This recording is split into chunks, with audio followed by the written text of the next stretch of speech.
안녕하세요. 저는 초등학교에서 교사 일을 하고 있는 50대 여자입니다.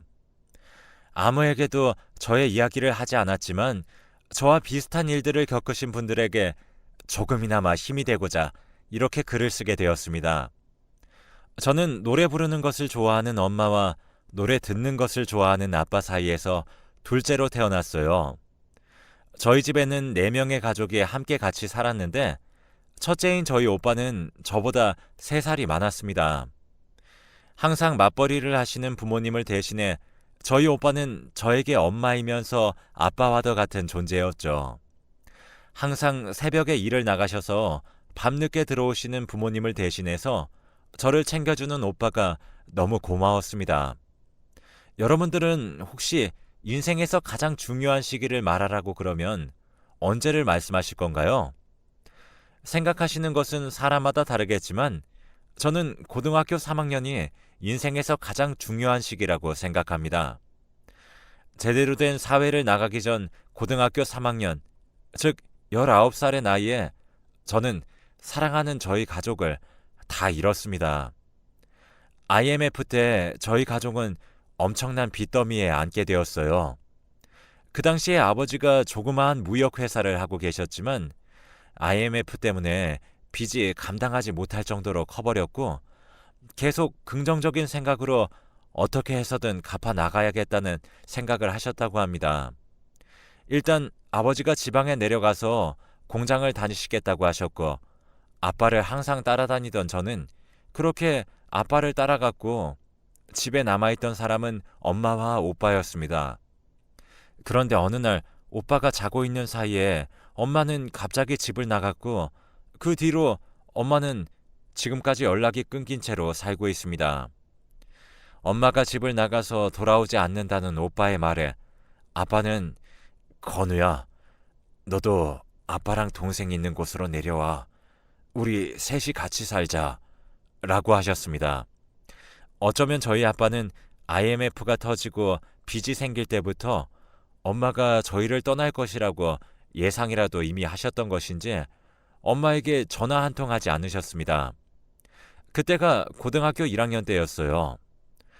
엄마가 도대체 어떠한 이유로 저희를 버렸는지 모르겠지만 오히려 그 이유를 알게 되면 상처를 받을 것 같다는 생각이 들었습니다. 그렇게 저희 셋이서 살던 중 빚은 걷잡을 수 없이 더 커져 버렸는데 어느 날 오빠가 저에게 나 머리가 너무 아파 라는 말을 했습니다. 그래서 아빠가 집에 왔을 때 오빠와 같이 병원으로 향했습니다. 병원에 가서 엑스레이를 찍은 결과 정상이라는 이야기를 들었고 의사 선생님께서는 CT를 찍자고 말씀을 하셨는데 그때 저희는 CT를 찍을 돈이 없었기 때문에 결국 찍지 못했습니다. 오빠는 그냥 두통약을 사 먹겠다고 하고 대수롭지 않게 여겼던 것이 큰 화를 불러일으켰던 것이었죠. 그렇게 며칠이 지나 갑자기 오빠 번호로 전화가 걸려왔습니다. 전화를 받자 오빠의 목소리가 아니었고 오빠 학교 친구의 목소리였습니다. 너네 아버지가 지금 전화를 안 받으셔서 급한 대로 너에게 전화를 했는데 너네 오빠 갑자기 쓰러졌는데 숨을 안 쉬어. 얼른 사거리에 있는 병원으로 와. 이미 제가 병원에 도착했을 때 오빠는 차가운 시신으로 누워 있었습니다. 알고 보니 그때 오빠가 머리가 아프다고 한 이유는 뇌출혈 때문이었던 것이었습니다. 마음의 준비가 되지 않았던 터라 저는 아침 저녁 할 것 없이 울고 또 울었습니다. 오빠의 장례식장에 있는 영정사진을 보면서도 울고 또 울었습니다. 눈물샘이 고장이 난 것 같은 느낌을 받았죠. 항상 오빠는 저의 가장 친한 친구가 되어줬고 부모님의 역할을 해주었기 때문에 동시에 3명의 사람을 잃은 듯한 기분이 들었습니다. 그렇게 오빠를 떠나보내고 아버지도 자식을 잃은 슬픔에 빠져서 매일 우시고 술과 함께 하루하루를 견뎌내셨습니다. 아버지가 술을 드시는 것에 대해서 좋지 않게 생각을 했지만 아버지께서는 항상 지금 이 술이 없으면 나도 너 오빠를 따라 죽고 싶을 것 같다. 하지만 술을 먹고라도 버텨야지. 그래야 너라도 먹여 살리지. 제정신이 아니면 정말 살기가 힘들어. 라는 말씀을 하셨습니다.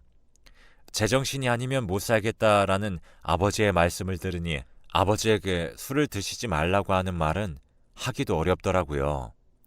결국 아버지께서는 몇 년 동안 매일 술만 드셨고 간경화에 걸리게 되셨습니다. 아버지가 항상 토혈을 하시는 것을 보고 몇 번씩 놀라기는 했지만 어쩔 수 없는 것이라고 받아들였습니다. 그렇게 아버지의 병도 심하게 악화되었고 어느 날 자는데 새벽에 아버지가 저를 흔들어 깨우시고는 얼른 구급차를 불러달라고 그러셨습니다. 그때 아버지의 모습을 보니 주위에는 피가 흥건했습니다. 놀란 마음을 최대한 숨기고 구급차를 불렀고 구급차에서 마음의 준비를 이미 저 혼자서 했던 것 같습니다. 그렇게 아버지는 피를 토하시다가 사망을 하셨고 사망 선고를 들었지만 저는 오빠가 죽었을 때보다는 슬픈 감정에 조금은 덜했던 것 같습니다. 이렇게 슬픈 와중에 어릴 때 도망간 저희 어머니는 지금 어디서 뭘 하며 사는지 조금 궁금했지만 그냥 어디선가 잘 살겠지라는 생각을 하면서 저도 저 혼자서 잘 살 수 있다는 것을 보여주기 위해 공부도 열심히 했습니다. 저의 사정을 알았던 이웃들 모두 저를 도와주셨고 반찬과 밥은 물론 제가 살고 있는 집주인 아주머니께서 졸업할 때까지만 여기서 그냥 살아도 괜찮아. 돈도 안 받을 거니까 공부만 열심히 해. 라고 말씀하셨습니다. 저의 사정을 알게 된 학교 친구들도 제가 항상 집에 가면 혼자인 것을 알고 일부러 같이 있자라는 말을 많이 했습니다. 그렇게 엄마와 오빠 그리고 아버지까지 가족 전부를 잃는데 몇 년 걸리지 않았어요. 아버지가 돌아가셨을 때가 고3이었을 때니까요. 사실 저희 오빠는 학교 선생님이 되는 것이 목표였습니다. 공부를 좋아하는 오빠와 달리 저는 그냥 노는 것을 좋아했지만 오빠가 저의 곁을 떠나간 후부터 오빠의 꿈을 제가 대신 이루어줘야겠다는 생각을 했고 그때부터 교사가 되기 위해 죽어라 공부만 했습니다. 저는 항상 속으로 내가 공부를 하지 않으면 나는 살아갈 이유가 없다. 그러니까 내가 살 방법과 살 이유는 공부뿐이다. 가족을 모두 잃은 슬픔에 아파할 시간조차 없이 그냥 무작정 닥치는 대로 공부만 했고 저의 성적은 한없이 좋아졌습니다. 열심히 노력한 끝에 저는 교대에 합격했어요. 그렇게 교대에 합격을 하고 저는 선생님이 되었고 비록 혼자이지만 오빠의 꿈을 대신 이뤘다는 생각에 하루하루를 살아오고 있었습니다. 내가 이렇게 오빠의 꿈을 대신 이뤘으니 하늘에서 오빠가 나를 보면 정말 좋아하겠지? 라는 생각을 항상 했어요. 사실 이런 생각을 하면서 한편으로는 많이 우울했습니다. 이렇게 오빠의 꿈을 대신 이뤄봤자 오빠는 내 옆에 없고 이게 다 무슨 소용인가 등등 정말 안 좋은 생각도 많이 했고 항상 자살이라는 단어를 달고 살았습니다. 하지만 이렇게 어려움을 겪어야지 잘 살 수 있다는 긍정적인 생각을 하면서 저는 악착같이 버텼어요. 그렇게 초등학교 교사가 되었고 처음 배정받은 학교에서 지금의 남편과 인연이 닿았습니다. 저희 남편은 항상 저에게 기분 좋은 말을 해주며 제가 필요할 땐 언제든지 와주는 그런 사람이었습니다. 남편을 보면 항상 저희 오빠가 떠오르기도 했어요. 처음 보자마자 저희는 첫눈에 반했고 연애를 한 지 6개월 만에 바로 결혼을 하게 되었답니다. 어떻게 보면 6개월이라는 시간이 매우 짧게 느껴져서 결혼 생활 내내 싸우게 되지 않을까라는 생각도 조금 했지만 항상 저를 이해해주고 사랑받고 있다는 느낌을 주는 그런 다정한 남자였습니다. 그렇게 결혼을 한 지 1년 정도 되었을 무렵 저희 집에 큰 선물이 왔습니다. 바로 아주 예쁜 여자아이를 임신하게 되었는데 남편 식구들은 저의 사정을 이미 다 알고 계셔서 시어머니와 시아버지께서는 저를 항상 딸처럼 대해주셨어요. 시부모님의 그런 행동에 매우 신이 났고 임신한 기쁜 사실을 얼른 전해드리고자 남편과 함께 시부모님 댁을 찾아갔습니다. 당연히 기뻐하실 줄 알았는데 전혀 상상하지도 못한 답변을 듣게 되었어요. 그 아이 지워라. 밑도 끝도 없이 임신했다는 사실을 듣자마자 표정과 말투가 바뀌시더니 저런 무서운 말씀을 하시길래 내가 알고 지내던 시부모님이 맞나라는 생각이 들었죠. 상처를 받을 대로 받아버린 저는 대체 왜 지우라고 그러시는 거예요? 라고 되물었고, 그러자 시부모님께서는 저에게 납득이 되지 않는 말씀을 하셨어요. 너가 임신한 아이가 여자아이잖니? 라고 말씀하시는 게 아니겠어요? 지금 시대가 어느 시대인데 남자아이만 원하시는 것을 저는 전혀 이해할 수 없었어요. 남편도 부모님의 행동에 화가 났고 저와 남편은 시부모님의 댁에서 나와 바로 집으로 향했습니다. 집으로 가는 동안에 남편은 저에게 이런 말을 했어요. 우리가 준비도 안 된 상태에서 임신을 덜컥 해버리는 바람에 당황을 하셔서 저렇게 말씀을 하신 것 같으니까 너무 상처받지 말고 너무 마음에 담아두지 마. 내가 나중에 엄마랑 아빠한테 말씀드릴게. 아무리 남편의 말을 이해하고 싶었지만 이해가 가지도 않았고 이해를 하고 싶지도 않았습니다. 내 새끼가 시부모님한테 축복받지 않을 자식이라면 얼마나 슬플까 하는 생각도 들었네요. 그렇게 심란하고 우울한 생각을 갖고 있던 어느 날 시부모님은 아무렇지 않으신 듯 남편이 집을 잠깐 비운 사이에 저희 집을 방문하셨습니다. 사실 그 일이 있고 난 뒤에 시부모님을 맞이하고 싶지 않았어요. 하지만 남편의 부모님이라는 이유로 예의상 맞이했습니다. 그러자 시어머니와 시아버지께서는 아가, 저번에 그렇게 말한 게 너무 심하게 이야기를 한 것 같아서 미안한 생각이 들어서 이렇게 찾아왔어. 이거 임신한 사람들이 먹으면 좋다는 보약이라서 내가 아주 비싸게 지어왔으니까 하루에 하나씩 꼭 먹어야 돼. 이렇게 말씀을 하시면서 직접 지어오신 보약을 저에게 건네셨고 저는 예의상 그 보약을 건네받았습니다. 아무리 보약이라고는 하지만 어떤 보약인지 설명도 안 해주시고 향도 이상한 느낌이 들었고 무엇보다도 갑자기 시부모님이 어떠한 일을 겪으셨길래 사과를 하는지 의문이 들었습니다. 그래서 그 보약을 받기만 하고 먹지는 않은 채 한약방으로 그 보약을 가져갔습니다. 그 한의사에게 이 보약은 도대체 어떤 보약이냐고 물어봤더니 그 한의사는 저에게 이런 말을 했습니다. 도대체 이렇게 안 좋은 보약은 어디서 구하신 거예요? 이런 보약은 구하기도 힘들 텐데. 아주 안 좋은 것으로 만들었고 더군다나 임신에 좋지 않은 팥이랑 녹두랑 이런 게 들어가 있네요. 임신을 준비하시는 분이시거나 이미 임신을 하신 분에게는 아주 안 좋은 보약입니다. 이 말을 듣고 저는 충격을 받아버렸죠. 저는 당장 시부모님께 가서 따지고 싶고 물어보고 싶은 질문도 많았지만 무엇보다도 저를 가장 아끼는 남편에게 이 사실 빨리 전해야겠다는 생각이 들었습니다.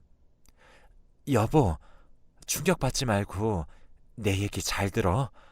당신 집에 없는 사이 어머니랑 아버지 잠깐 우리 집에 왔다가 가셨거든? 나한테 저번에 임신에 대해서 안 좋게 이야기하신 것 때문에 신경이 쓰이셔서 오셨다고 했단 말이야. 근데 어떤 보약을 한 박스나 주시고 가셨어. 내가 아무리 생각을 해봐도 갑자기 사과를 하시는 게 이해가 되지 않았고 그리고 어떤 재료가 들어간 보약이다 라는 설명도 안 해주시고 그냥 임신에만 좋은 보약이라고 설명을 해주시길래 혹시나 하는 마음에 방금 이 보약을 들고 한의원을 다녀왔는데 글쎄 이 보약을 먹으면 유산을 할 가능성이 큰 보약이래. 나 지금 충격을 많이 받아서 어떻게 해야 할지 모르겠어. 저의 말을 들은 남편은 충격을 먹은 듯 잠시 아무 말도 하지 않았습니다. 그렇게 정적이 몇 초 정도 흐른 뒤에 남편이 저에게 잠깐 전화를 끊으라고 하였고, 그렇게 남편과 전화를 끊은 뒤 몇 시간 뒤에 전화가 와서는 잠깐 나랑 어디 좀 가자 라는 말을 했습니다. 대체 목적지가 어디인지 알려주지도 않은 채 무작정 가자는 남편이 의심스러웠지만 그냥 따라 나섰습니다. 그렇게 도착한 곳은 시부모님의 댁이었어요. 여보, 갑자기 여길 왜 와? 저의 말에 대답도 하지 않은 채 저의 손을 붙잡고 집으로 들어갔습니다.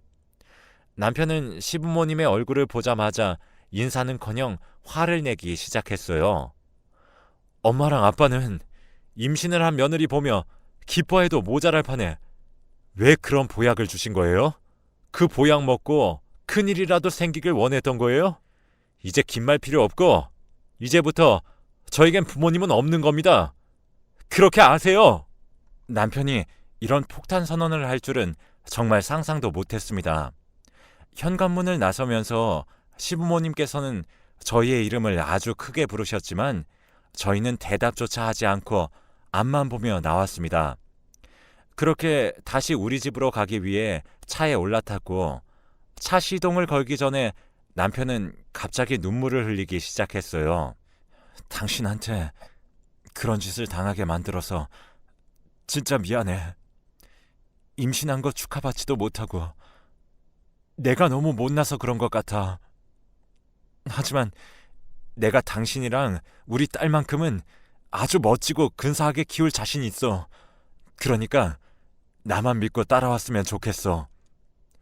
남편의 눈물과 진지한 이야기를 듣고 저는 정말 결혼을 잘했다는 생각과 남편에 대한 믿음이 생겼습니다. 그렇게 듬직한 남편 덕분에 10개월 동안 스트레스 한번 받지 않으며 먹고 싶은 음식도 마음껏 먹고 갖고 싶은 것 있으면 다 갖고 지냈습니다. 그렇게 진통이 시작되었고 병원에 입원을 하고 몇 시간 동안 진통이 시작되었는데 입원실에 있던 저는 분만실로 이동을 했고 남편에게 전화를 해서 분만실로 간다고 전화를 했어요. 10시간 정도의 고통의 시간이 흘렀고 초음파로만 보던 저희 딸을 실제로 보게 되었습니다.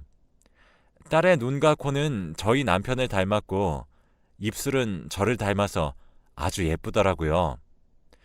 딸이 태어난 그때는 몇십 년이 지난 아직까지도 기억에 남습니다.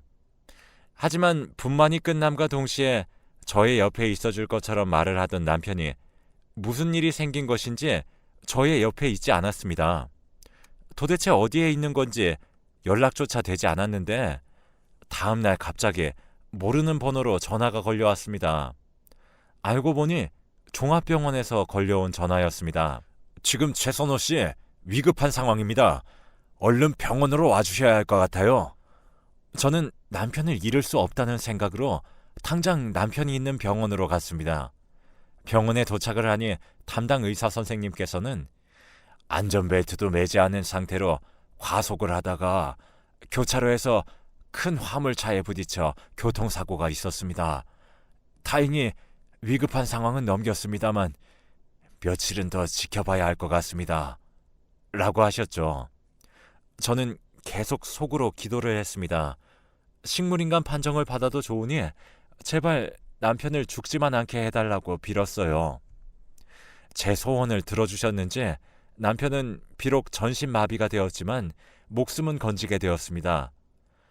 팔다리 의지대로 움직이지 못하고 목 위로만 움직일 수 있었는데 저는 그것만이라도 정말 감사했어요. 아버지와 오빠가 세상을 떠나버려서 남편마저 세상을 떠날까봐 정말 두려웠거든요.